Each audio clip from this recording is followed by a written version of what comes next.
नमस्कार। आज हम स्क्रीनर से मिले कुछ आंकड़ों को देख रहे हैं और बात कर रहे हैं क्वेस्ट कॉर्प एलटीडी की।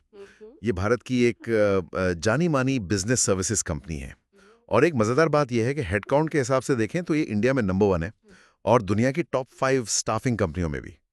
मतलब स्केल तो ज़बरदस्त है इनका। तो चलिए कोशिश करते हैं इन आंकड़ों से समझने की कि क्वेस्ट कॉर्प का बिजनेस क्या है, फाइनेंशियल हेल्थ कैसी है और आजकल क्या चल रहा है। अच्छा, तो सबसे पहले ये समझते हैं कि ये कंपनी मतलब करती क्या है। इनका सबसे बड़ा सेगमेंट है वर्कफोर्स मैनेजमेंट। H1 FY25 में लगभग 72% रेवेन्यू यहीं से आया है। इसमें क्या क्या आता है, जैसे जर्नल स्टाफिंग, आईटी स्टाफिंग और हाँ, आरपीओ भी। आरपीओ यानी रिक्रूटमेंट प्रोसेस आउटसोर्सिंग, मतलब किसी क्लाइंट के लिए पूरी हायरिंग प्रोसेस संभालना। सही। और इनका नेटवर्क भी काफी बड़ा है, 3000 से ज्यादा क्लाइंट्स। भारत में 73 ऑफिस हैं इनके और विदेशों में भी फैले हैं, Asia Pacific, middle east, north America. कुल 23 ऑफिस बाहर भी हैं। हाँ बिल्कुल। और ये जो पॉइंट है ना कि ये भारत में मार्केट लीडर है और ग्लोबली टॉप 5 में, ये स्टाफिंग बिजनेस में बहुत मायने रखता है।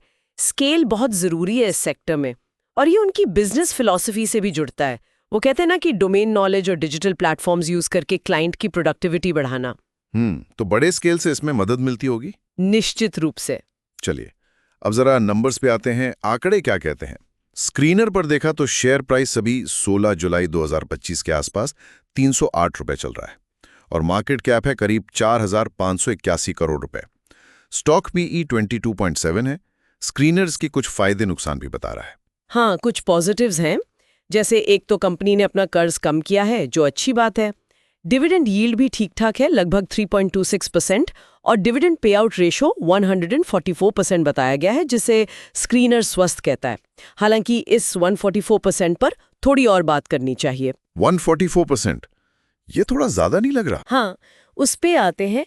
एक और अच्छी बात है, डेटर डेज वो 43.6 से घटकर 20.7 हो गए हैं। ओह, मतलब क्लाइंट से पैसा काफी जल्दी मिल रहा है अब। ये तो बड़ा सुधार है। बिल्कुल।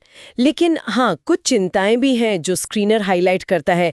जैसे स्टॉक अपनी बुक वैल्यू से 4.22 गुना पर ट्रेड कर रहा है। मतलब मार्केट वैल्यू उसकी नेट एसेट वैल्यू से 4 गुना से भी ज्यादा है। सही। और पिछले 5 साल की सेल्स ग्रोथ थोड़ी धीमी रही है, सिर्फ 6.37%। जबकि पहले तो काफी तेज थी शायद। हाँ, पिछले 10 साल का औसत देखें तो वो 25.6% था। तो ये एक बड़ा अंतर है।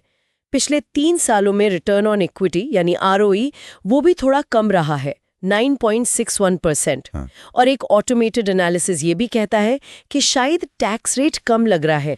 पर ये याद रखना जरूरी है कि ये सब मशीन जनरेटेड पॉइंट्स हैं, मतलब ये फाइनल वर्डिक्ट नहीं है, बस आगे देखने के लिए इशारे हैं। समझ गया। लेकिन ये 10 साल और 5 साल की सेल्स ग्रोथ का अंतर और वो 144% डिविडेंड पे आउट, ये वाकई सोचने वाली बात है। हाँ बिल्कुल। 144% पे आउट का मतलब यही है कि कंपनी उस साल में अपनी कमाई से ज्यादा डिविडेंड दे रही थी। ये हमेशा सस्टेनेबल नहीं होता, खासकर तब जब हम तिमाही नतीजों में प्रॉफिट पर दबाव देखते हैं या कभी-कभी लॉस भी। सही कहो। और सेल्स ग्रोथ का जो अंतर है वो शायद बढ़ते कंपटीशन की वजह से हो, या हो सकता है कंपनी अपनी स्ट्रेटेजी बदल रही हो। जैसे शायद ज्यादा मार्जिन वाले बिजनेस पर फोकस कर रही हो सकता है। स्क्रीनर डेटा ये वजह साफ नहीं बताता, पर ट्रेंड तो यही इशारा कर रहा है। अच्छा, हाल फिलहाल में कोई बड़ी घोषणा या अनाउंसमेंट हुई है कंपनी की तरफ से?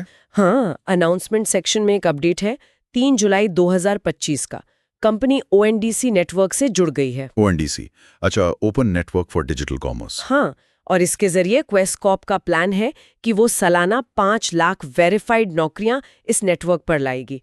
इसका मकसद है डिजिटल तरीके से जॉब्स तक पहुंच आसान बनाना। ये तो उनके कोर स्टाफिंग बिजनेस और डिजिटल फोकस दोनों से जुड़ता है। बिल्कुल, बिल्कुल ऐसे फ्यूचर रेडी होने की कोशिश है।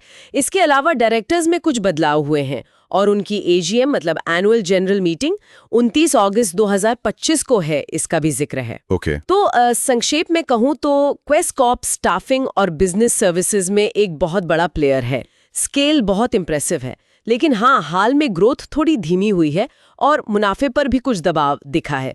हालांकि अगर लॉन्ग टर्म मैट्रिक्स देखें और शेयर होल्डर रिटर्न्स जैसे डिविडेंड्स, वो हिस्टोरिकली ठीक रहे हैं और ओएनडीसी वाला कदम दिखाता है कि कंपनी टाइम के साथ अडेप्ट कर रही है। और ये सब देखते हुए एक सवाल मन में आता है, स्टाफिंग में इतने बड़े स्केल पर काम करने वाली कंपनी जो अब ONDC जैसे डिजिटल प्लेटफॉर्म्स की तरफ भी जा रही है, तो भविष्य में जैसे जैसे काम करने के तरीके बदल रहे हैं, gig economy, remote work, automation, इसका असर क्वेस कॉर्प जैसे बिजनेस पर कैसा पड़ेगा? खासकर तब जब उनका बिजनेस इतना ज्यादा वर्कफोर्स मैनेजमेंट पर निर्भर है। ये सोचने वाली बात है।